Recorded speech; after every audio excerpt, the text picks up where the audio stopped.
Right, guys, I'm the world around you, and this is Pause for Thought on Threshold FM, and seeing as we're pretty close to Christmas at the time of this going out, I thought it might be nice to try and theme the show a little bit, make it a bit Christmassy, have a Christmas special, and instead of having aliens or conspiracy theories or a serial killer, I thought we could touch on the story of Cincinnati's Tracey Weaver. Now, I know it's not an obviously Christmassy story, innit? It's not obviously Christmassy, but it's one of those stories where her heart seemed to be in the right place, and she didn't do what she did because of malicious intent. There was no real malicious intent within any of it, and it isn't believed that anything was really done for personal gain. It's a story about family. It's a story about the Weavers. It's a story about love, about heartbreak, and receiving things that, for a moment, belonged to someone else. And at the end of the day, isn't that what Christmas is all about? But before we get into the weird world of Miss Weaver, let's have a song to get us in the right frame of mind for a Christmas story. This is Bad Santa by Joel Ortiz. If you're enjoying this, right, do you know what you might like? You might like a fucking bollock boy, mate, which is a little robot with mouse testicles in. £6 on worldaroundyou.com. There's other stuff as well, like mystery boxes and fucking things I've made out of rats and dead ducklings and that, so fucking give them a look, mate. The prices start at like fucking £1 for a piece of fossilised shell. And then prices vary going up. You can also get shirts in that as well from there. But go and have a look, mate, worldaroundyou.com. But I'm guessing if you've found this, you already know about all the taxidermy. But still, maybe now's the time to treat your missus to a little mouse heart. I don't know you, though. I can't tell you what to do. I'm just glad you're listening to the shows. I'll fucking let you crack on. Now, the start of Tracey's life seems to be pretty regular, especially for Ohio, Her dad, Francis, first name Herbert, but apparently was referred to by his second name because he was named after his father. So we're also going to call him Francis just for the ease of storytelling. But Francis was a parts salesman and seemed to be quite handy with machinery, which, for those of you that are familiar with the story of T. Weaver and her family, that'll probably make some sense. And her mother was much more of a homebody, but allegedly, right, had been having an affair with a local builder. But that's only according to one commenter that I found on a Reddit post about the Weavers, and it is probably could be slander, so we should probably discount it, but we might bring it up later on. It kind of becomes maybe relevant.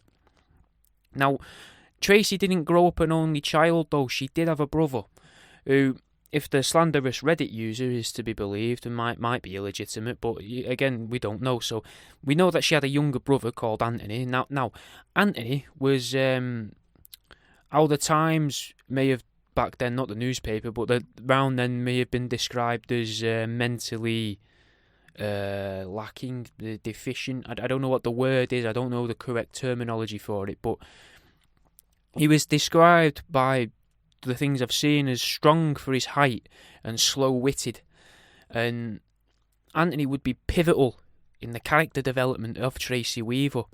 Now, they grew up together in a house on Duck Creek Road in the city of Cincinnati. It looks like a reasonably quiet-looking part of town, a bit of grass around and that, it's quite nice on Google Maps. Now, I'm not sure what it would have looked like around the mid-70s where this family started, Now, many of you now might recognise the story as well, or at least remember the story of Anthony Weaver, a person some consider in a way to be the main victim.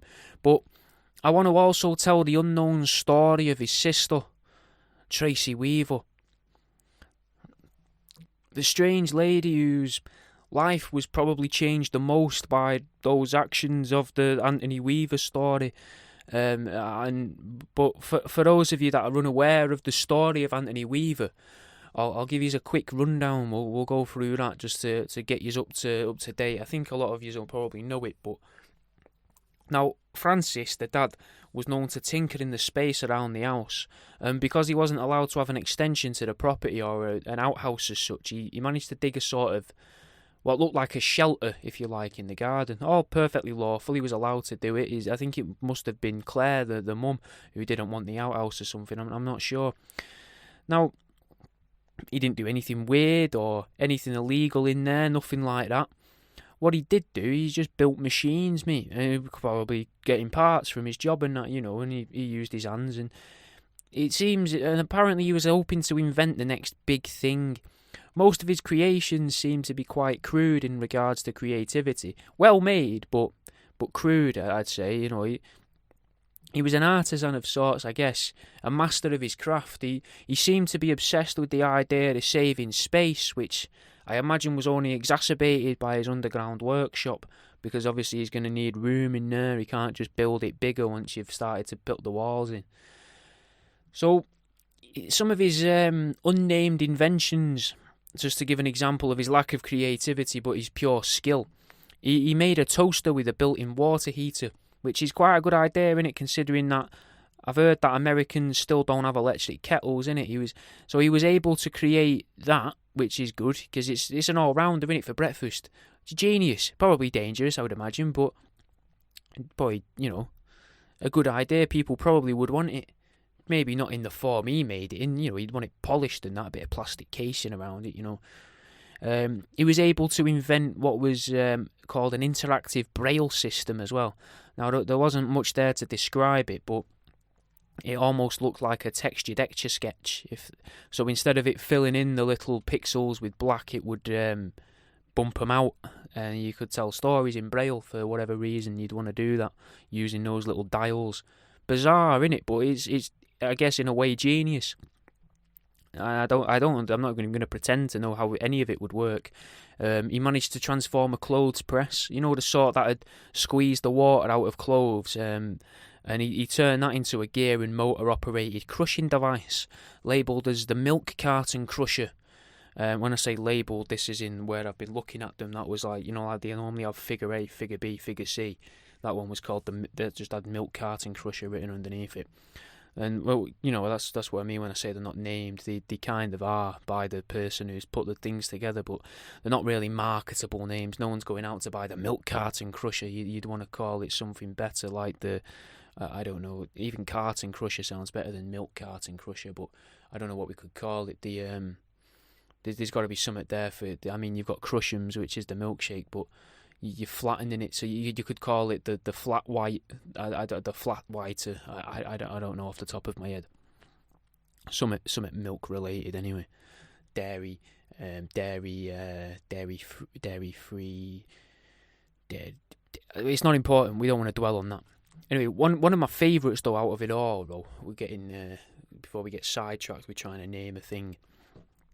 My favourite thing was this very confusing looking device that it was like imagine a crudely made microwave oven, right? And he'd made it out of an old TV, and it was just covered in radio antenna of different lengths, probably going up to about 1.5 feet and maybe like 4 inches to about 1.5 feet in length. And it was attached to what I don't know definitely, it could have been a car, could have been a lorry, it might not be an engine at all, but it looked a lot like a car engine. And it almost looked decorative. I got no idea what the use of it would be. The caption underneath that one, where it would say, figure D, figure C, figure E, just said Francis's crude creations. So even the person who took the picture, which we'll find out a little bit maybe about later, and that may even be a mistake there on the person's part who's put this together, the articles, because of the photos. But the police were involved in part of it, as you'll know from the story of the original story of the Weavers. The police were involved, so they may have took pictures. The press may have took pictures. I'm not sure, but either way, it was just called Francis's Crude Creations. The weird TV attached to a car engine, and I can't even begin to imagine what it would even do. Now, it's quite obvious that Francis was clearly an intelligent man in some capacity, and his son Anthony apparently wasn't in it. Like, it was a loving home, there was no abuse that's recorded or made note of anywhere. Both children went to school, so nothing overly weird except for an eccentric father. Nothing remarkable about the mum, Claire. She's mentioned here and there, but nothing really of interest or significance until it's, I would say, too late. They just mention her age at one point of it, which you could probably guess at what point, but we don't need to go into that. And say that she was born outside of Ohio, and that's all that's known of her. Maybe they didn't write much about women back then, I'm not sure. She was just another unfortunate victim, I guess, of the incident that took place. Now, Francis, apparently, he completely refused to believe that Anthony couldn't be as capable as his older sister, Tracey Weaver, or even as his peers. But unfortunately, though, this wasn't the case, innit? Now, he was a patient man, Francis, from what I can find out, and he spent all of Anthony's waking moments attempting to teach him to play sports, to read, to do maths, to write, to cook. But it just seemed as if nothing was being retained. Anthony could speak, not eloquently, and didn't make too much sense maybe to outsiders from what I could tell, but it seemed to be recorded as somewhat as a clear and direct communicator, which makes me think it's probably one-word answers or so. But now, all of this was around Anthony's younger years, if you like, up until sometime around his 15th birthday, which I think puts us in around about the late 80s, maybe the early 90s at a push. And Anthony just, out of nowhere, started to mimic Francis and the way he used tools. And he was incredible. Just a natural metal worker, and craftsman as well, at 15. He seemed to suddenly understand electronics, wiring, motors, the lot, all of it. Of course, the only evidence of all of this comes from the recounting of events from Tracey. But there's no real reason why she'd lie. It wouldn't make any sense, really. Now, whilst he couldn't read many words, and we're not sure if he could read any words, but we'll give him the benefit of the doubt, while he couldn't read many of them or make any form of written record, he had been able to learn by observing, just by watching his dad in his underground workshop, which is mad, mate. Now, from that moment, that bonded the pair of them, the father and son, and they were even more inseparable now, because now they genuinely enjoyed each other's company. Tracey was becoming a woman, probably going out, getting fingered by lads at the back of the local tractor shops and doing whatever else it is that late teenage girls do as they're growing up. But that meant that she was out the house a lot, and mum was probably left feeling alone, which may or may not have been the reason for the rumours of her cheating on Francis while he was down in the underground workshop. She would probably, I would imagine, have the time to go and shag other people while he's distracted. But we're not going to gossip, obviously we're not going to talk ill of the dead either, but I suppose that's what the locals did and do. Now, an unspecified amount of years passed by. It's not quite recorded, because it says it sometime around his 15th birthday, and then some time passed after Francis discovered Anthony had this natural talent for inventing. And we can pick up the story, though, easily, as many of you will probably have worked out, in 1998. And, Tracey lives elsewhere at this point, but Anthony's 20 years old. And a report was made to the mailman, and possibly neighbours as well, making some reports about unusual activity taking place at the house. There's letters bulging out their mailbox, because in America they got their mailboxes on sticks and that in it, and the postman couldn't get any more in there. And there was one light that never turned off in the downstairs window, and the loud whirling of engines from the back garden. Now, no one knows what happened exactly, but in the house they discovered Claire dead. Her head was in the sink, and it was weighed down by plates, and her body was propped up against the sideboard, if you like, the cupboard or whatever it was in front of the sink, and underneath the sink she was propped up against that using various dining table chairs. And Francis was also found dead in his underground workshop, looking as if he'd been cooked, which was a weird thing to read. Apparently he had metal-plated shoes plugged directly into the wall, with burn marks the shape of identical size 8 shoes going up the metallic wall of the underground shelter, with a much, much larger burn mark, which is a weird picture. It looks like there's a darker bit which could easily be the shape of a shoe, I guess, and then as around it faded away, but it was much bigger, where it looks like I'm guessing the shoe had touched the wood of the ceiling, where the metal transitioned to wood, like a wood lining, if you like, on the ceiling.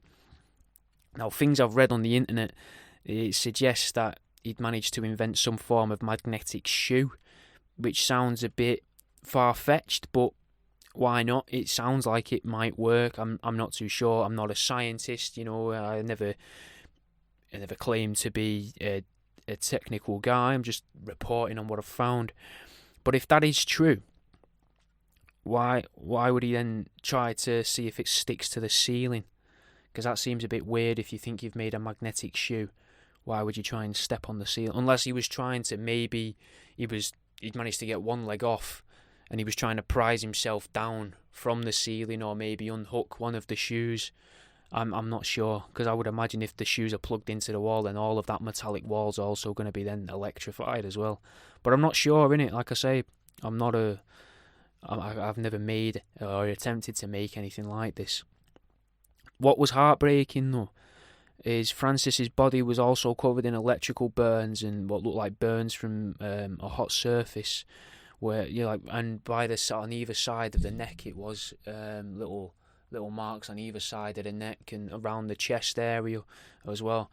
And it appears that Anthony tried to bring him back to life, possibly trying to copy something that he'd seen on TV maybe. And Anthony himself was just sat in the corner of the underground workshop, scratching at the ground with a screwdriver repeatedly.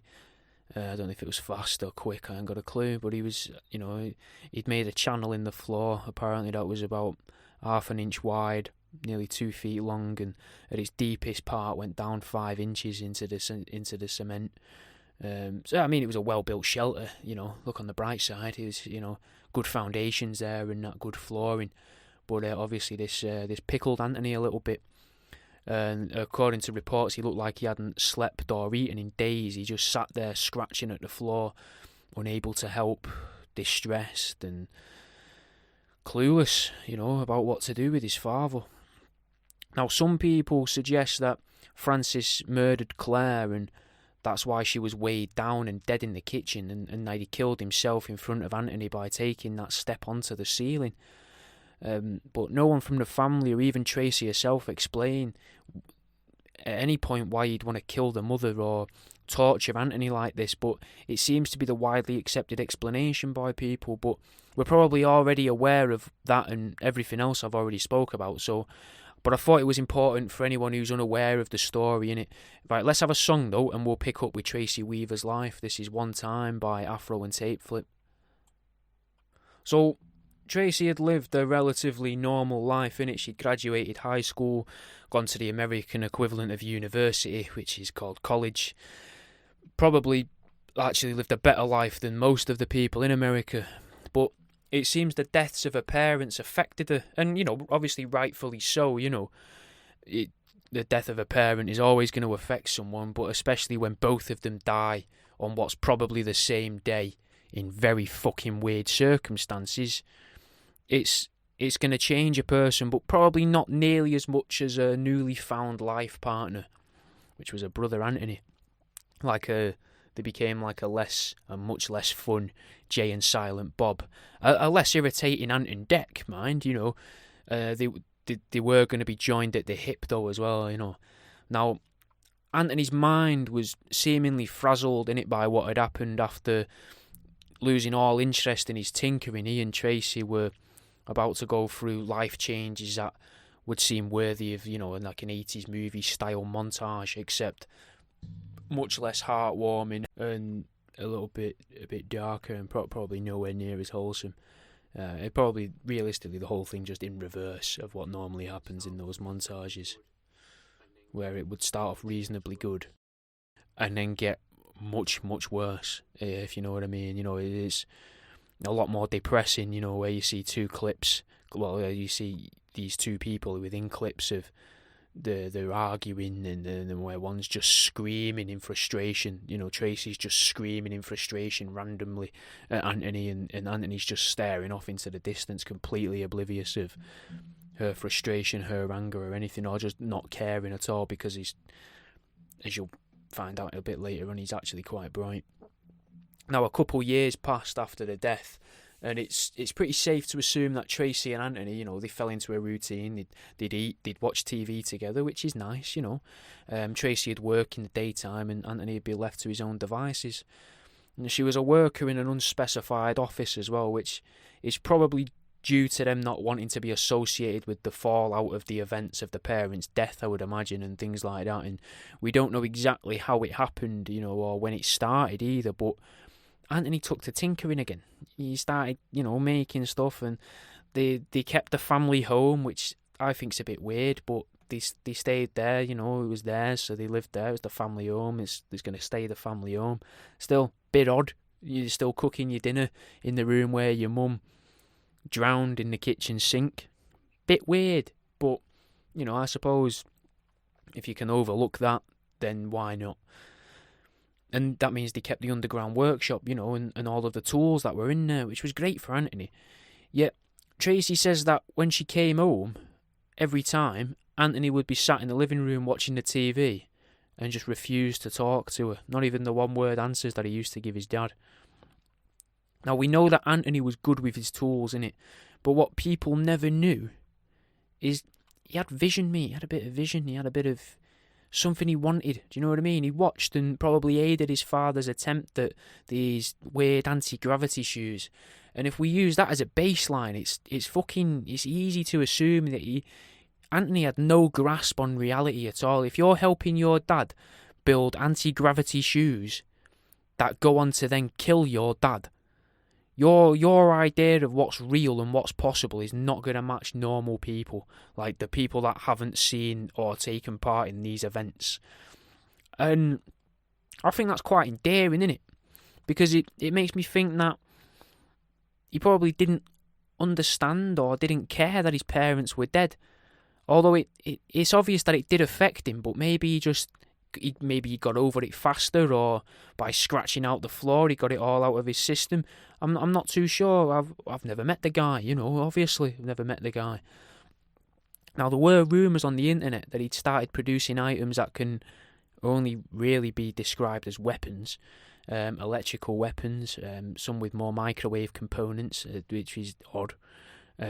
Microwaves might have been big in the area, or maybe there was a lot of people getting rid of them. I'm not too sure, because he obviously didn't have the parts shop anymore. But there's a possibility that the parts shop knew of what he did with his dad and just kept bringing him broken stuff, or kept bringing him things. I'm not sure. I don't actually know.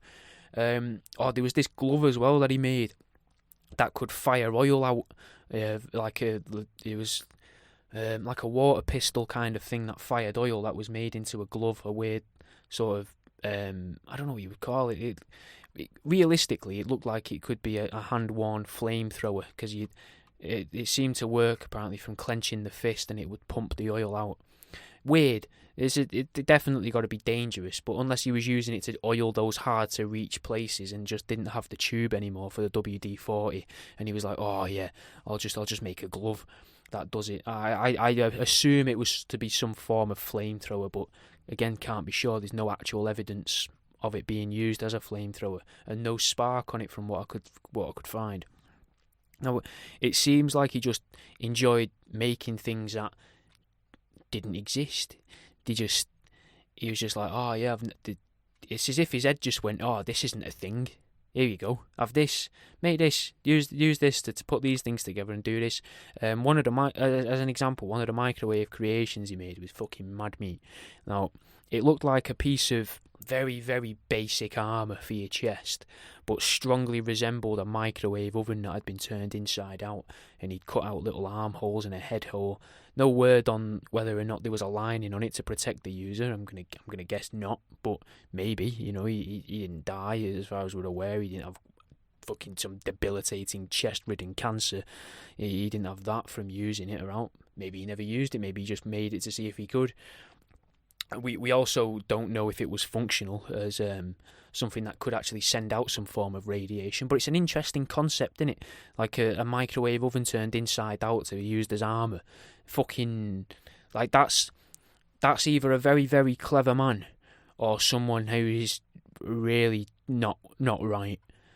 Now, we can't know for certain, right, if these did definitely come from Anthony, because it wasn't until his death that there was I don't want to say his death, because again, I don't want to ruin the end, but it wasn't until the end of the Weaver story, right, where a local amnesty was held and a product recall, if you'd like, and people started turning in these items to the local police, and it's always a possibility that locals thought it was funny to create their own or hand in strange things claiming it came from Anthony.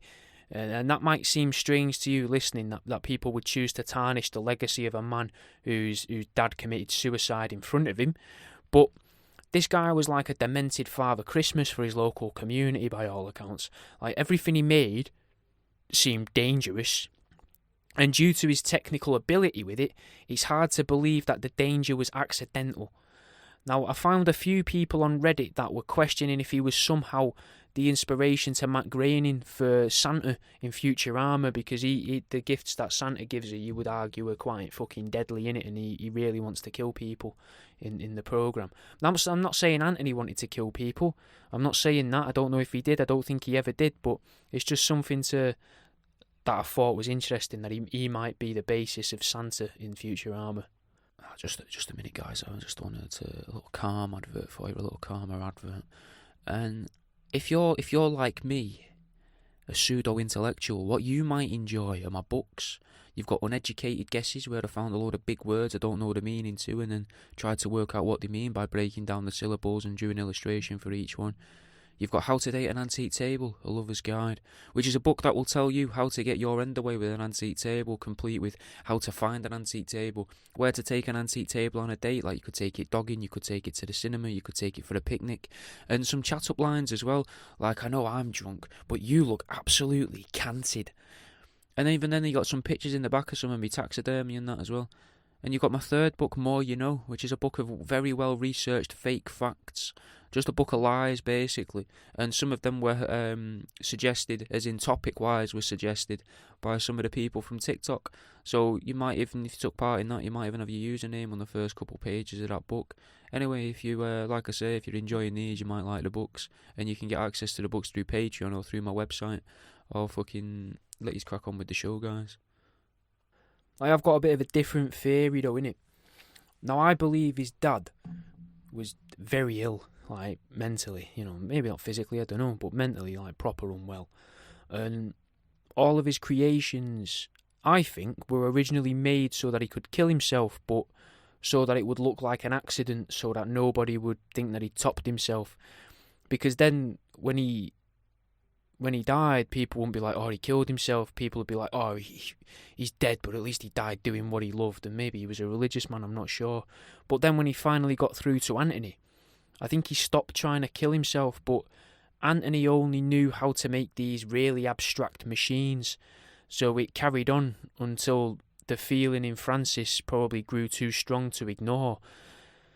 And he finally took action, Pure conjecture, all that, I can't find anything supporting the theory, it just makes sense to me. Anyway, let's have a song. This is She Smokes a Spliff in the Dark by Shotty Horror. The story of Tracey Weaver, right, starts to get a bit more interesting when you tie together the deaths that started to occur in the local area. Not people, luckily, and it was never tied directly to Tracey or to Anthony, but the ways that they were mangled seemed to link to a device that Francis made, which was effectively a forearm mounted mincing machine. It was cumbersome in size, but quite relatively light, apparently. It had a casing that, if you looked at it in a cross view, if you imagine a cross view of it, imagine like a figure eight, and then the whole of the bottom of the eight was hollow, where you could slip your arm in, and the other tube above it had an Archimedean screw in there, open at one end, and a four-pointed curved blade attached to the front of the Archimedean screw, if you like, where that would twist to. And then in front of that was, in effect, a mincing plate. It was a thick metal plate with loads of little holes in it. Now, the original was taken away when Francis was found dead, but it's hard to imagine another way to mince birds in a public setting, and it's even less easy to believe that someone was going and collecting birds, crudely mincing these wild birds, and then disposing of them in public places. It's hard to believe, so they must have been doing it there. Because someone's going to notice if you capture birds, take them, bring them back dead. More people are going to notice that. Whereas if you're quick enough and you can catch yourself a little thrush or something, with a net or a robin or something friendly like a crow, and then try and mince it in your arm thing, people might not see that. Less likely to see that. They're going to pay attention if they do see it, but they're going to be less likely because you're not doing as many things. Pigeons, doves, geese, swans, apparently, ducks, crows, and even some smaller birds' remains got discovered. Mostly, they were recognised by the different feathering.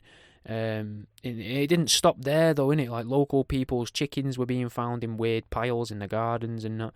Now, there was definitely someone out there mincing birds at the time, or at the very least, decimating birds. Maybe not mincing them, maybe it's a coincidence that someone had made a portable mincing machine, but I would imagine that seems quite unlikely, that someone local in the area had already once made a portable mincing machine and someone else just happened to be going around ripping up birds and mincing them in parks and that. It's an impressive feat, like, you know, you've got to agree, it's impressive. It's a very strange thing to do, but it's impressive that they were even able to capture them, mate. Have you ever tried capturing a wild bird or even a fucking domestic chicken? It's fucking well hard, mate. You've got to question what made them stop and all. Because even in the Christmas song, innit, they stopped messing about with birds in that after about 180, you know, somewhere around that, I think. But these birds are impossible to count. We don't know how many was ruined. I don't know a good word for it. What's a good word for fucking wrecking birds? And the mystery wasn't just, you know, the question of who's doing this. It was also the question of, is this all they're doing? Is there more going on that we don't know about? And it's something that we're probably never going to know, but I thought it was worth bringing up because it's a bit odd. At the age of 29, Tracey got arrested for shoplifting, but she was allowed to go home because the local police officers and that, the sheriff, I guess they're called, they knew about her brother and the history of her parents and probably saw this as she's not going to be right, you know, and this is all she's doing, that's fine, she's only done it once. And that's nice in a way, really, and probably a benefit of a smaller, close-knit community, or maybe just the result of being the surviving family member of an insane mystery. And that's actually the only record of Tracey's criminal activity. So you have to believe she either got really good at shoplifting or just never tried it again. It's going to be, you know, one or the other, innit, I would imagine. But if she's capable of shoplifting repeatedly, even after being caught, then could it actually have been Tracey that was attacking the local bird populations? Now, because it's Christmas, I'm having a little bit of a change of the normal sort of songs, you know. I want to give you a little bit of something different, and this is a song I quite like as well. And I like the other songs, but I do quite like this one, and I never get excuse to play it. This is Good Old Days by Weird Al Yankovic. Now, quite a bit of time passed, and nothing interesting seemed to happen around Tracey and Anthony, you know, until quite recently. And that's why I thought they'd make a good episode as well. But before we get into that, I did want to tell you about what I think is possibly the strangest invention of Anthony. If I remember any others while I'm thinking, describing this one to you, I'll probably tell you about them and all. But the strangest one was this wearable potato peeler. Now, to me, seems fraught with danger, innit? And it looks more deadly than you could fucking imagine. But I'll try and build a little image of it in your head. It also seems quite clunky as well, to be fair. But it does make me think he probably did make the fabled wrist-mounted mincer. Now, there was usually an underlying theme of food to a lot of his inventions. Maybe it was the trauma of his mum's death coming out because it occurred in the kitchen, and maybe that's the link his brain made. Maybe it's because Francis was always making things that seemed practical but were actually very dangerous, and Anthony didn't have the mental acuity, if you like, to decipher the alleged suicidal intentions behind Francis's machines. Anyway, the man-powered potato peeler, the man-powered wearable potato peeler, should we say, was a proper fucking Wallace and Gromit style device, innit? Almost pointless, I would say, if not completely pointless. I mean, I can see how it would work, but honestly can't understand why you would use it, or you would think other people would risk using it. But maybe that's part of Anthony's genius, innit? You know, now it's got some form of piston set up, you know, like the hydraulic parts, I think they are, that hold up the boot open of a car. Now, they're attached to what looks like an ice cream scoop. I imagine it's probably quite sharp, because that looks like the business end of the potato peeler, that bit. The other end of the piston is attached to the lower piece of metal, which looks like a leg, because it's worn on your leg. So, you know, more metal tubing, which kind of ties him back in with the mincer idea as well. And from what I can work out, it's also connected to another metal tube. And it looks like in that bit of metal tube, there's a bit of fabric on the inside, but only on that upper, thicker half of the, like, wider tube on the top half, not on the bottom half from the picture. Now, from the notes I did find on this, it seems to work like the hand oil dispenser we spoke about earlier, but it's kinetic powered, if you like. You bend your leg, and then that sharpened ice cream scoop cuts out the outer face of the potato. Now, I don't know what happens if you stand up while you're wearing it. I don't know. Does it just continue going round in a circle? I'm not sure. It looks like it would rip your kneecap off, in all honesty. It looks very fucking dangerous. But it was one of my favourites because it made me laugh when I was reading about it, and especially when I saw it after reading about it. I was like, what do you mean? What? Like a wearable potato peeler sounds... It's odd, isn't it? It's just a weird thing. And at least that's what they think it was for. They're not 100% sure, but that's what someone out there has said. This is what this is, and people seem to agree because of all of the, like, a lot of the food stuff that was associated with the machines he'd wear. It's kind of like a set of armour, isn't it? Like if you had one on each leg, and it would look pretty cool as well with that microwave vest that we were talking about earlier. I mean, it'd be fucking terrifying to see someone wearing it, though, like the clanging of that ice cream scoop and the rhythmic pinging of the microwave timer as an army of these KitchenAid craftsmen come charging at you over the hill. And you know, I mean, it'd be a sight to fucking see, wouldn't it? All these dings going off and the fucking as the potato peeler clangs against the lower half of the leg, and the microwaves ping and hum as they're emitting radio waves, or microwaves, obviously. I mean, fucking, it's never going to catch on, realistically. I'd hope not. But I mean, if there's another, you know, civil war, or you know, some form of zombie apocalypse, maybe whoever finds this workshop's going to be the luckiest man or woman alive, so long as they test the equipment before they use any of it, before they kill themselves with it. Otherwise it's just going to be a larder for the zombies in it, with each meal for them preserved in a very thick metal wrapper.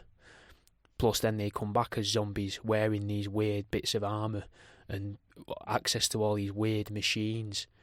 Now, I don't know if a zombie can use machines. You probably have to go back and listen to the episode we did on zombies to learn about that. But anyway,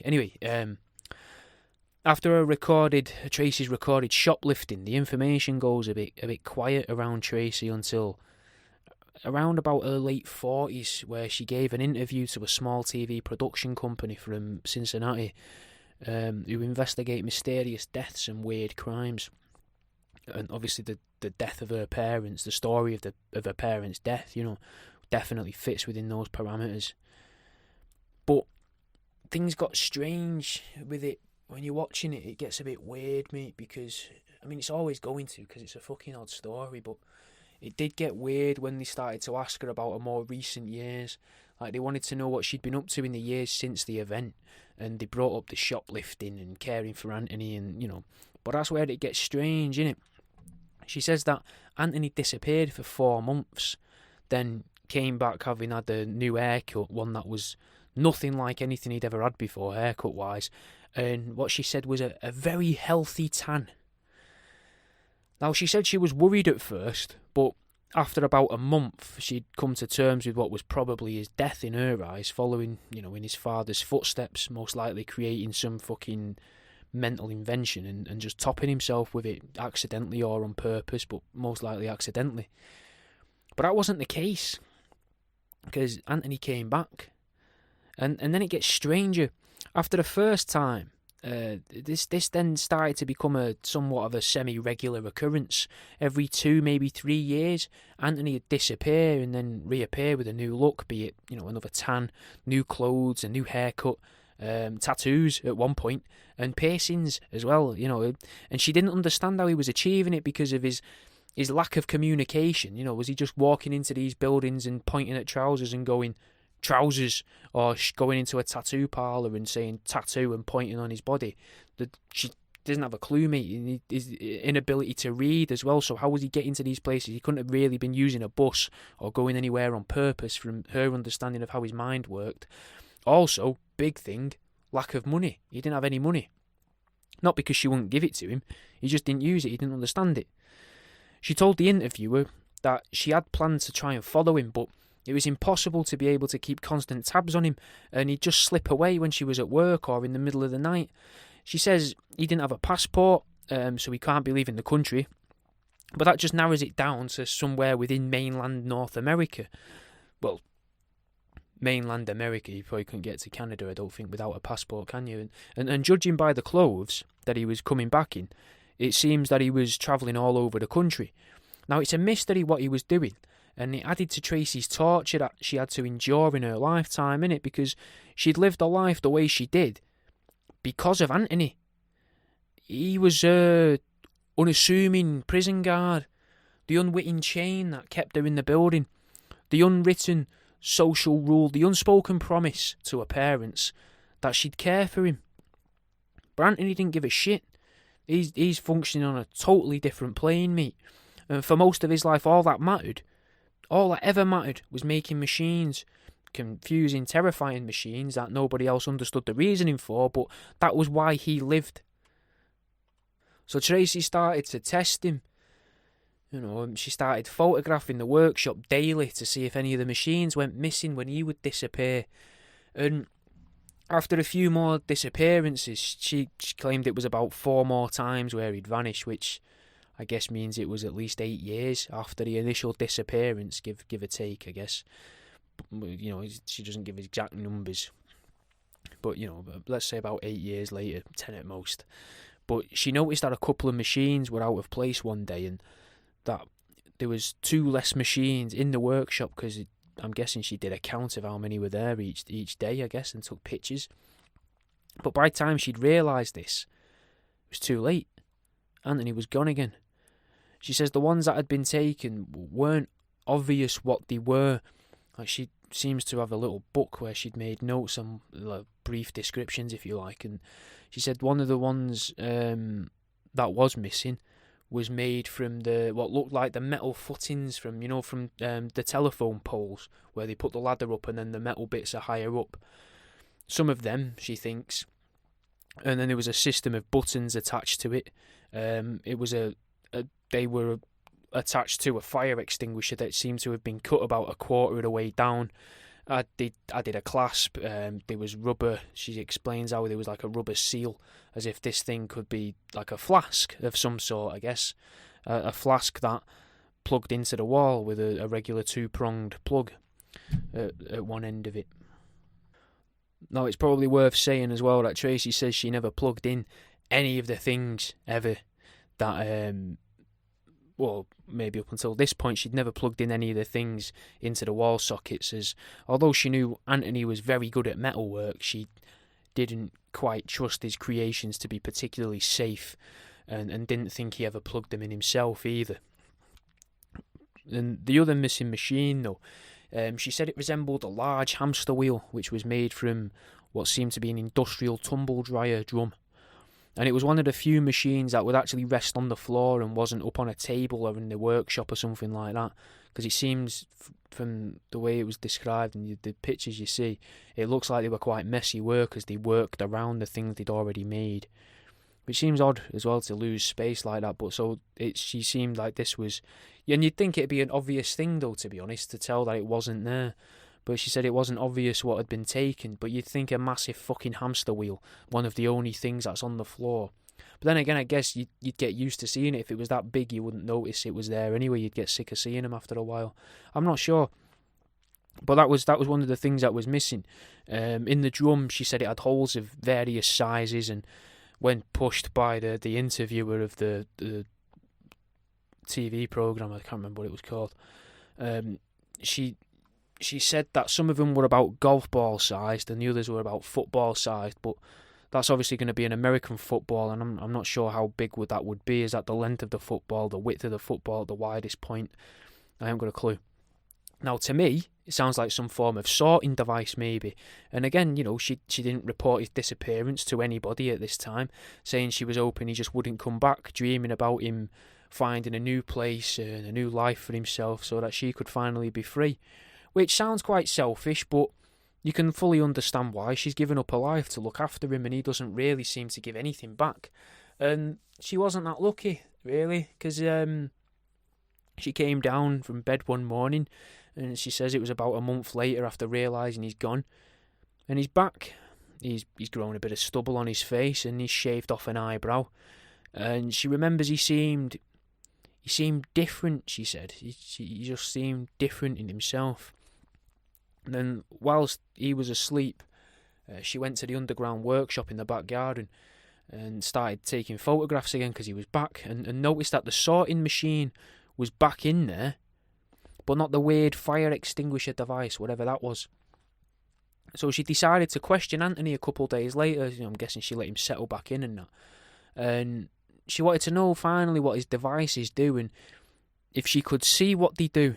And he seemed to get excited. He understood. He pointed at the calendar at 3 weeks ago to the day, and pointed back at Tracey. And Tracey asked him again, and he did the same thing, but got annoyed. So Tracey decided, let's not push him, And after all, there's always been this idea in the back of her head that Anthony probably killed the parents. She said it was always there as a concern. It seemed to be, anyway. Then, it was about a month and a half later, Anthony grabbed Tracey when she came home from work and dragged her into the kitchen, where the mother had drowned whilst propped up against the kitchen chair. And he pulled the calendar off the wall and popped it on the table, and was pointing it around the date in the previous month that he'd pointed at. So he'd folded the calendar back over to the month before, so he had somewhat of an understanding of a concept of time. It just wasn't like a workable or usable concept of time, I guess, because he's pointing back at that day around that day. She says she wasn't too sure if it was definitely that day, and he's pointing at it looking excited, and then he pointed to the fridge, and then went over to the fridge, and he had a drink in there that he'd made for him and Tracey in a big jug. He poured 2 glasses, and she said he'd never done this before. He'd never made her a drink. He'd never done anything. And he drank his really quickly, because I'm guessing he's excited, because I know what's coming. And he placed his glass in the sink, and then handed Tracey the other, and then sort of grabbed her and walked her to the underground shelter, doing his best as well to communicate. And Tracey knew him well enough to know that he was obviously excited. So they went down the stairs, and he'd filled the room with different coloured fairy lights, and all the machines were spaced around the room. In the underground workshop, he'd spaced them out so you could see them all, and he'd set up a little exhibition. She said it looked very different to the photographs that she'd been taking. It looked somewhat organised. He'd gone out of his way to do this. There was wires all over the floor, the sound of a generator humming from the window, and he started to show the machines to Tracey, showing them in use, Tracey said it was the only time that she'd ever really felt close to her brother up until then. And all his life he'd just felt like a stranger to her. But now, all of a sudden, he was letting her into his weird little world, his noisy world, but still, his world. And she said some of the devices obviously made sense to him, but she didn't quite understand, most of it. She said there was a metal ironing board that looked like it had... that he'd welded a sort of labyrinth onto the surface of this ironing board, and then he poured a bucket of soil onto the labyrinth, sort of patted it around a little bit, and then flipped the switch on that he'd attached, I imagine, to the ironing board, and then he just stared, repeatedly nudging her with his elbow and nodding towards the table. And after a minute or two of his excitement, the table started to steam from the soil, and he looked at her and smiled and nodded and flipped the switch back to where it was to turn it off, and then they moved on to the next machine. And the device that she thought was a sorting machine was just another weird kitchen appliance. When it was turned on, it would fucking spin, right? And fast. It'd spin proper quick, and it just seemed obviously it couldn't have been a sorting device. It would have bounced the balls all around it. And what Anthony did was he went and grabbed this large lettuce that he had waiting, and he just pushed it really firmly against the inside of the wheel, and would watch as this wheel was spinning round at a mental speed, and just watch as it takes chunks out of the lettuce. I'm guessing they must have been collected underneath, I'd hope, or they just fucking flung around everywhere. I'm not too sure. She didn't say. I think she was just happy to find out what that wheel was. But the last device seemed to stick with her as well. It was like imagine like a flea circus, but with small birds. And she said that he pulled this cage out from the cupboard underneath the workbench to show her these small birds. And there was other cages in there as well, but she didn't mention what was in there. She just said there was from the cages, which implies there was more cages. But this cage had small birds in. And he tethered the feet to the machine and started flipping these switches, which seemed to either produce electric shocks or maybe stabbed at the birds or heated the surface or whatever, I'm not sure. But the birds would then look like they were performing tricks. And then when he was done, Anthony started throwing flour at the birds to change the colour, and then hosed them all off with a device that she said resembled a foot pump that jutted streams of water out of the nozzle. Which is a pretty fucking weird thing to make. I don't know what that's for. If I'm honest, I don't know why. I can see the appeal. I can see the appeal. I don't get the flour, and I don't get the water because it's just gonna clog them up. I mean, maybe it's so they don't fly away. Maybe he's that bright that he's done that so they don't fly away when he then grabs them to put them in the cage. Because I imagine them birds aren't gonna want to be held afterwards. But I'm not sure because the flour's gonna go clumpy with the water. Fuck knows. Anyway though, as I said before, seeing as it's Christmas, let's have another something that's a little bit different and kind of fit into the episode in a weird sort of way. This is Skull Crusher Mountain by Jonathan Colton. Alright mate, just a quick little advert for myself. If you're enjoying this, fucking join the Patreon, mate, if you can. For a little as a quid, 2 quid, 3 quid, tenner, whatever you want to throw on there, you get the same stuff either way. Obviously it's nicer if you put like 3 quid on rather than a quid, because I'll only get like 75p out the quid, but still it's 75p more than what I'm getting now.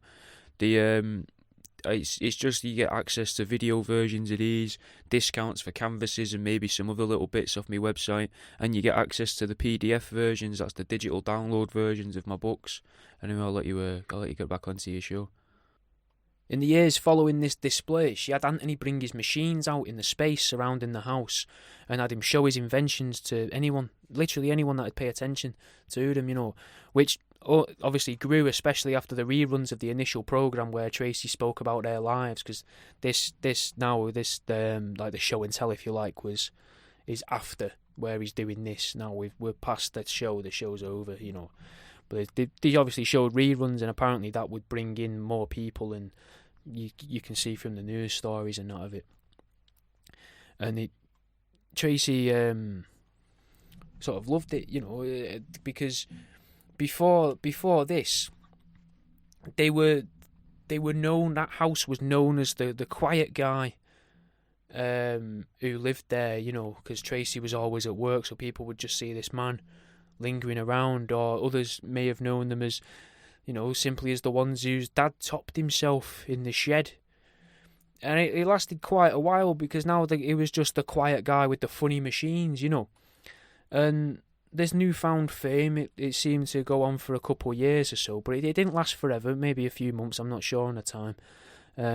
Anthony's lack of social understanding seemed to ruin it for him in a way, because that meant he didn't quite know which machines he should keep to himself, which he should show to children, which to lead with. There wasn't any of that, apparently. No showmanship to him, if you know what I mean. He didn't lead with a weaker one and finish on a big one. He didn't know that. He just showed whatever he'd been working on or whatever he thought was good. And this meant that he'd occasionally bring out the machines that seemed to torture animals or would hurt the user.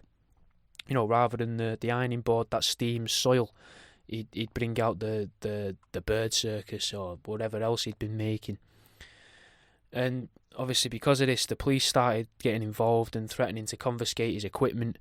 They didn't, though. They didn't, because they knew what was going on and how he was and how the family had been and what had happened. They were very understanding, it seems. But the rest of this story now is pieced together from what happened and my own sort of common sense and maybe a bit of artistic filling in. But we do know that they stopped doing the public displays of the equipment because some older people started bringing up stories of the mangled birds from their youth, and people started to lose interest either through boredom or fear or of being injured or traumatised, well, possibly both, by Anthony's machines. We know that Tracey would talk to her co-workers about how she'd been really enjoying hanging out with Anthony in the workshop of an evening, telling them about how she'd had to go and buy fuel for the generators, she told one co-worker, and others said that she was looking forward to go in there because she'd been learning to weld so that she can have a try of the equipment with him. And then one day, we know that she just didn't turn up for work. And obviously it was reported to the police because people were worried she might have been killed by a brother or that there might have been an accident with the equipment. And there was no answer at the house. The police searched the workshop and there was no one in there. And they never came back. No trace of him, no records at all of anything after. No bodies of him were ever found. And years had passed since Tracey had stopped taking photographs of the equipment, and most of the machinery was now different to the youngest photos, if you like. So they'd either been getting repurposed, these machines, or the machines had been getting transported somewhere, and again, nobody knows.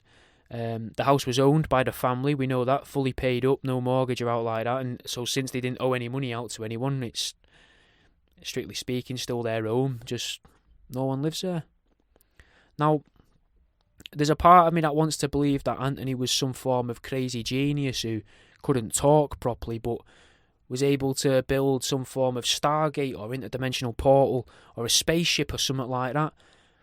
But then there's another part of me that wants to think that he took Tracey to see the places that he'd been visiting every couple of years. And there's a strong chance as well, obviously, that they're both just dead somewhere, electrocuted by their own machinery. But Anthony hadn't killed himself so far, so why would they be dead now? Francis had been working on boots that could walk up a wall, and Anthony had never tried anything as adventurous as that as we're aware of. But you've got to remember that if he had, they, that's, the big they, would probably hide that information away from us anyway. And that's it, mate. That's the story of the Weaver family. I thought it'd make a nice Christmas special because it's a bit different, innit, to my normal stuff, and that's normally what a Christmas special is. It's a bit different. I know it's a bit dark, but when you pay attention to it, it's quite a nice story, really. It's a story of a family overcoming trauma and bad stuff happening. Yeah, bad stuff happens, but nice stuff happened in the end, and depending on how you look at it, maybe something nice happened right up until the end. And I think it's just nice that Tracey and Anthony managed to connect after all those years and all the horrible stuff that had happened. They found a common ground, albeit not so common for Tracey, but very common for Anthony. Anyway, have a good Christmas. I think me and Jimmy will be doing a truth seeking tomorrow, so I'll see you then. I'll see you in a bit. Thanks for listening, man. If you enjoyed the show, you should probably go and try truth seeking. That's TROOF seeking. As in like SEEKING, not like a fucking type of helicopter.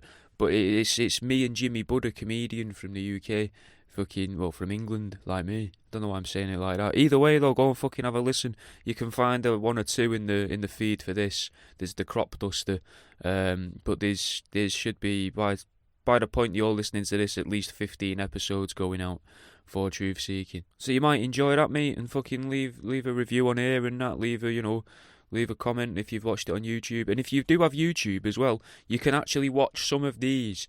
You can have them playing on a loop with my cartoon playing on a loop whilst you listen to 4 or 5 episodes of it. So, maybe throw that on at night time or something. Because that might help as well, because that might mean I can eventually monetize my YouTube. Anyway, fucking thanks for listening, man. I'll see you in a bit.